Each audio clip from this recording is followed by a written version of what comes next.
Di balik seorang pria yang hebat, ada wanita yang hebat.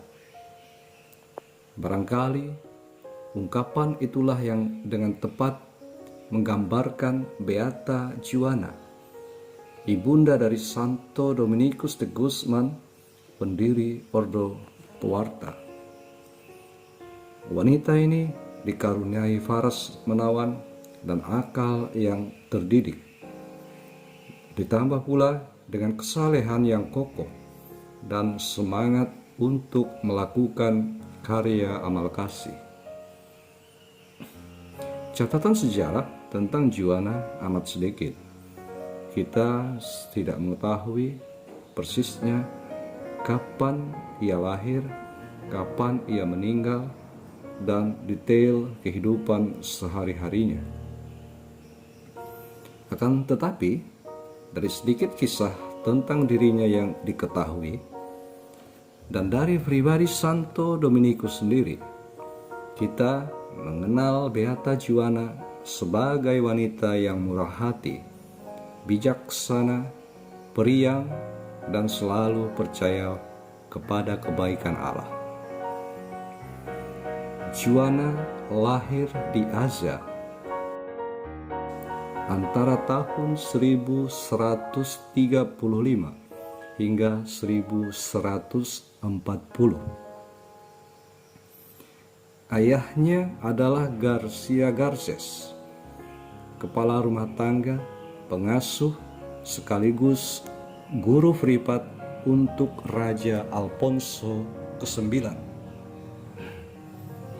Sedangkan ibunya adalah Sancha Bermúdez de Trastamara. Keluarga Juana merupakan keluarga bangsawan yang terhormat yang masih berhubungan darah dengan keluarga kerajaan Kastil Spanyol. Saat ia berusia 20 tahun, Juana menikah dengan Felix Ruiz de Guzman, yang lebih dikenal dengan Felix de Guzman, seorang kesatria dan kepala atas kota kecil Caleruega.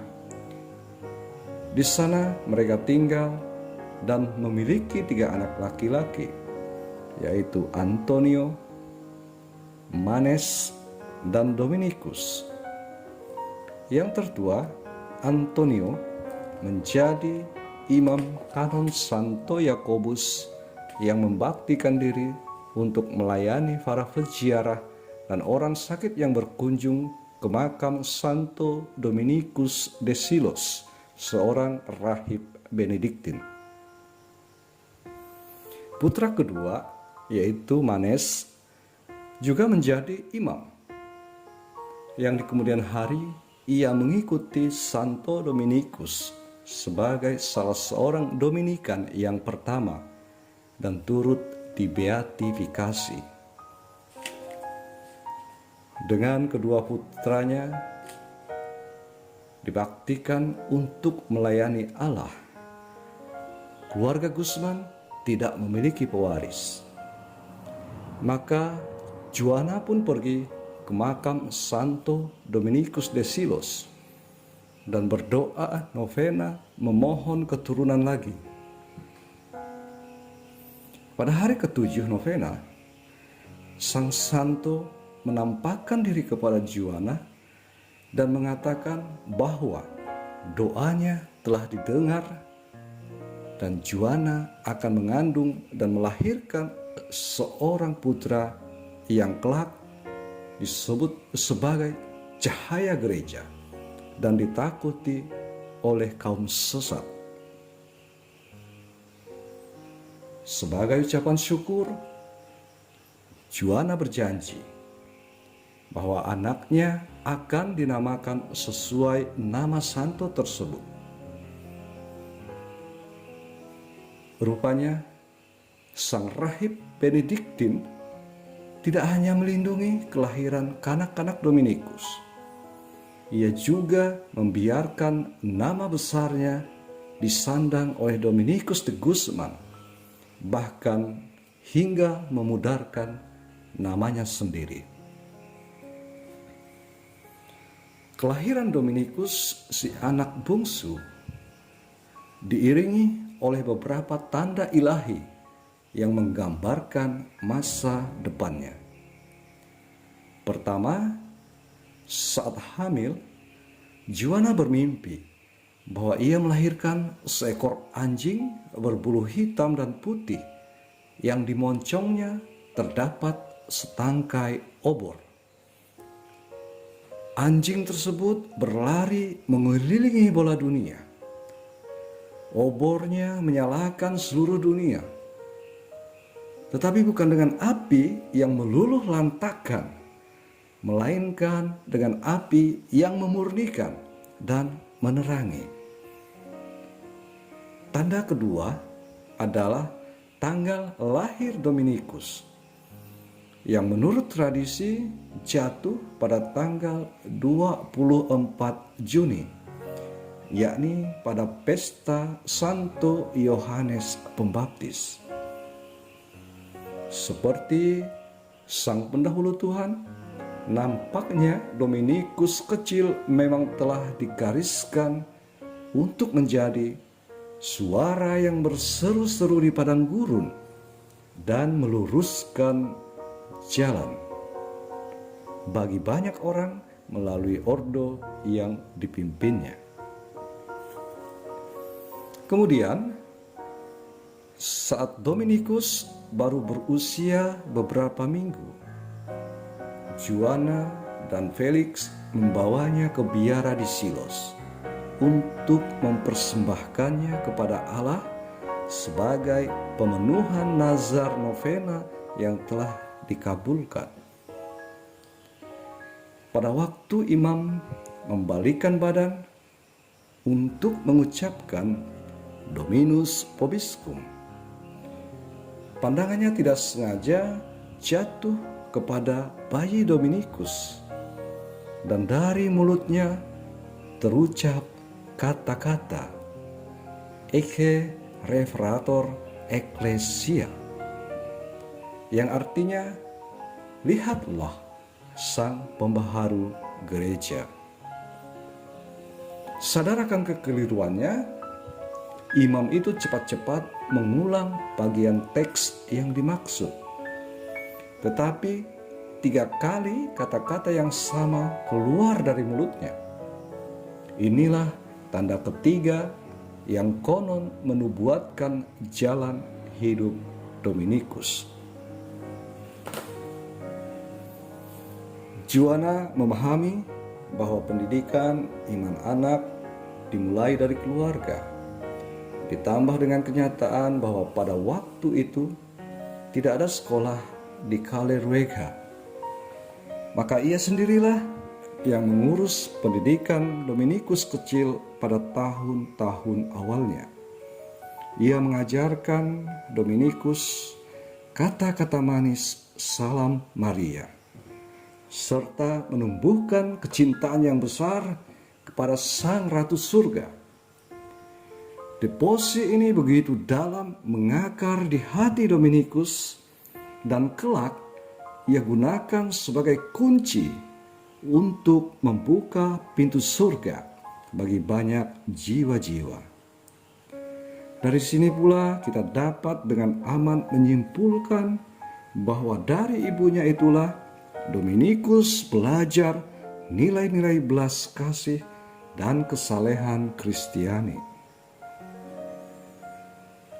Sebuah peristiwa yang menggambarkan kemurahan hati Beata Juana terjadi pada satu musim dingin yang amat menggigit. Orang-orang miskin di kastil hanya bisa meringkuk kedinginan dan menggertakkan gigi. Sementara kaum yang lebih beruntung dapat menghangatkan diri dengan anggur dan api. Saat itu Felix, suami Juana, sedang bepergian. Juana yang berjalan-jalan di luar menyaksikan sendiri rakyat yang menderita di tengah tajamnya pisau musim dingin. Tersentuh, ia pun berpikir, apa yang bisa ia lakukan untuk Kristus yang ia lihat di dalam diri orang-orang miskin tersebut. Juana teringat bahwa suaminya memiliki banyak sekali cadangan anggur di gudang bawah tanah mereka. Maka ia memutuskan untuk membagi-bagikan anggur itu sehingga orang-orang dapat menghangatkan diri. Bersama Dominikus kecil, Juana melaksanakan rencananya dengan hati riang. Sebab bukankah Allah mengasihi orang-orang yang memberi dengan sukacita? Bandingkan 2 Korintus bab 9 ayat 7. Ia yang memberi dengan sukacita tentu tidak akan menyesal karena telah memberi. Demikianlah Juana tidak hanya membagikan anggurnya, melainkan membagikan sukacitanya juga. Ketika Felix dalam perjalanan pulang, ia mendengar kabar bahwa istrinya telah menghabiskan stok anggur keluarga untuk orang miskin. Ia terkejut dan buru-buru menanyakan perihal tersebut kepada Juana. Juana hatinya tetap tenang dan gembira. Pergi ke gudang dan berdoa memohon pertolongan Tuhan. Tuhan yang berkenan atas pemberian Juana yang murah hati membalasnya dengan mengembalikan isi tong-tong anggur mereka dengan melimpah ruah. Kecintaan Juana kepada Kristus di dalam kaum miskin serta kepasrahannya kepada kehendak Allah menginspirasi Dominikus remaja untuk melakukan hal yang serupa, yaitu pada saat Valencia, kota universitas tempat ia belajar, diserang kelaparan. Dominikus menjual buku-buku mahalnya dan membagi-bagikan uang hasil penjualan kepada mereka yang kelaparan itu. Aku tidak menginginkan gulungan kulit mati ketika jelas-jelas ada orang hidup yang kelaparan, ujarnya. Memang benar bahwa dalam kehidupan para kudus, buah seringkali tidak jatuh jauh dari pohonnya.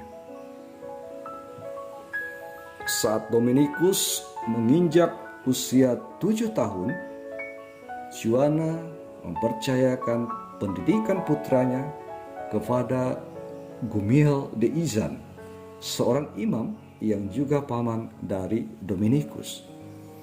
Sejak itulah kehidupan publik dan petualangan suci sang santo muda dimulai. Namanya dan jasa-jasanya tercatat dengan tinta emas baik di buku sejarah maupun di dalam kehidupan